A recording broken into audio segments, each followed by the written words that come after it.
If you're not familiar with the SEGA Dreamcast, let me introduce it to you. The SEGA Dreamcast was beautiful.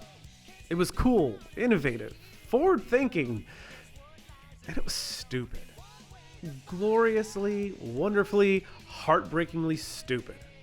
The VMU beeped like a smoke detector every time you turned it on without a battery. You could raise a virtual pet inside your memory card like it was a Tamagotchi on steroids. Sega poured millions of dollars into making a game about a fish with a human face who insulted you, and they called it Seaman.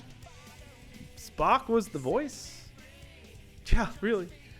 This was a console both ahead of its time and somehow embarrassingly of its time, all at once. And maybe that's what made it so lovable. Think about the games. Power Stone and Power Stone 2 turned fighting games into chaotic brawls where the stage itself was your enemy. Crazy Taxi let you blast Offspring songs while launching your cab into traffic at a Pizza Hut like it was an extreme sport. Yeah, yeah, yeah, yeah, yeah! Even crown jewels like Jet Set Radio or Shimnu were brilliant and bewildering in equal measure, dazzling and innovative, and slightly too much for their own good. That's the legacy of the Dreamcast, a console that was unforgettable because it was both genius and ridiculous. So what was the SEGA Dreamcast? The Dreamcast was Sega's swan song, their last efforts of console revolution. And effort they did. After the struggles of Sega CD, the 32X, and the Sega Saturn consoles / add-ons, the Dreamcast entered the world already weighed down by doubt. Its launch was ambitious, one of the earliest systems to prioritize online play, boasting a modem in every box, strangely. It launched with a marketing campaign that felt more punk rock than polished corporate polish. Launching on a very memorable day of 9/9/99, I swear those numbers are practically tattooed to the inside of my brain. The Dreamcast launch was focused, targeted, and thoughtful. And in America, at least for a while, it worked. But unbeknownst to us, Japan had already turned away. The console had launched roughly a year ago. Sales had already sputtered. And in the shadow of the PlayStation 2 loomed large. And with it, Sega's dream slowly fading. The company withdrew from the hardware race entirely. And on paper, the Dreamcast failed. But on a deeper level, that failure created something different. Something strangely hopeful. What makes the Dreamcast endure isn't its sales figures, it's the fragments of belief scattered through its library. Power Stone, Power Stone 2, pure chaos and joy. 4 friends hurling chairs and table and each other across the rooms. Reminders that games can just be a playground sometimes, and that's awesome. Blue Stinger, janky, awkward, unforgettable. A survival horror Christmas game that shouldn't have existed, but did. Shimnu, too ambitious, too expensive, too flawed, and yet utterly groundbreaking. A window into the idea that games could simulate entire lives and entire worlds. Jet Set Radio, a beautiful cel-shaded graffiti and an act of rebellion, even more relevant today than it was 26 years ago. Crazy Taxi, loud, brash, reckless in its joy. The spirit of Sega distilled into one ridiculous package. NFL and NBA 2K are sports games so good they even briefly dethroned games like Madden, and they're still popular to this day. Phantasy Star Online, the first time many of us saw what online worlds could look and feel like on a console. And it succeeded, and it's also got a large fan base. It's also got a fan base that's still around today. Choo Choo Rocket, launching the best multiplayer puzzler chaos simulator that I think I've ever seen on a console. Skies of Arcadia, the best and most wholesome RPG you've never played. It's a treasure lost to time, sadly. Dead or Alive 2, a deep personal secret I will take to my grave. Sorry about that, Mom. It's just that I was young and impressionable, and I needed some Marvel vs. Capcom 2, a brilliant, beautiful 3-on-3 fighter the likes the world has never seen. Zombie Revenge, a game. It's a game, and it's sort of fun. And Illbleed, another really bizarre horror camp park horror simulator. It's like a Sonic in there.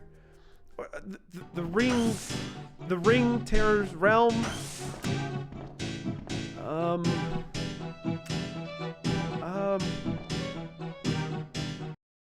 Okay. Sometimes it makes sense why it failed. But I do want to pose to you the idea that failure is worth so much more to the human spirit than success is. And I want to do this by giving you a quick parallel to what I do outside of YouTube. In the world of therapy and coaching, people often arrive carrying what they call a failure. The job they lost, the breakup they didn't want, the life they thought they'd have by now, but don't. Sometimes they say it directly. I failed. Other times it comes in quieter ways. I should be further along by now. Failure feels heavy. It feels final. But one of the deepest parts of therapy is learning to challenge that narrative. We ask things like, what story are you telling yourself about this? And is there another story hidden underneath? By one measure, the Dreamcast was a failure. It didn't survive. It couldn't compete. It nearly sunk SEGA. But if you reframe that story, if you stop asking, did it win, and start asking, what did it give us? Suddenly, the Dreamcast becomes something else entirely. It becomes a library of experiments that shaped the future. A console that dared to be strange. A cultural touchstone that's still remembered decades later. We don't erase the past, we rewrite its meaning. Failure doesn't vanish, but the story shifts. And when the story shifts, it can set the trajectory for some amazing growth. Oh, this is the worst place to be right now. Let's get out of here. Woohoo, yeah! You're our savior. I'll help you any way I can, you hear me? We don't erase the past. We rewrite its meaning.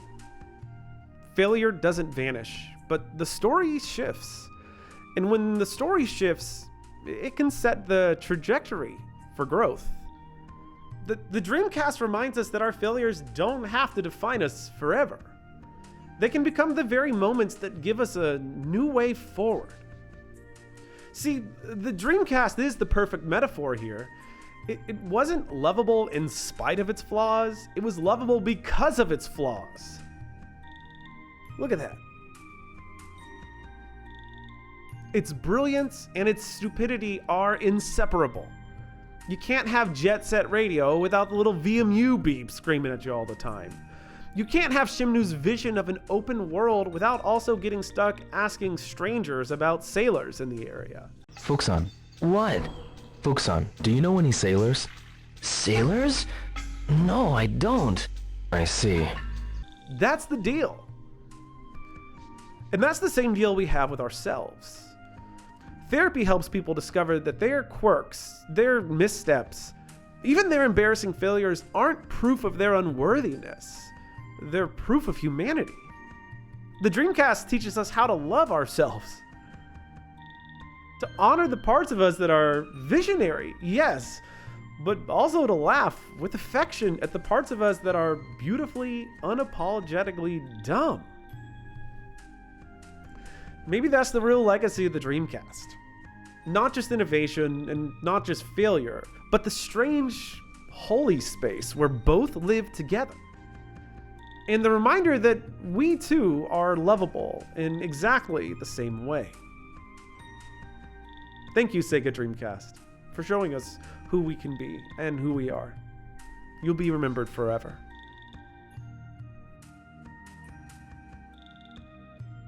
If you're into looking at games this way as something more than just nostalgia trips or an old guy waxing poetically, hey, go ahead and subscribe.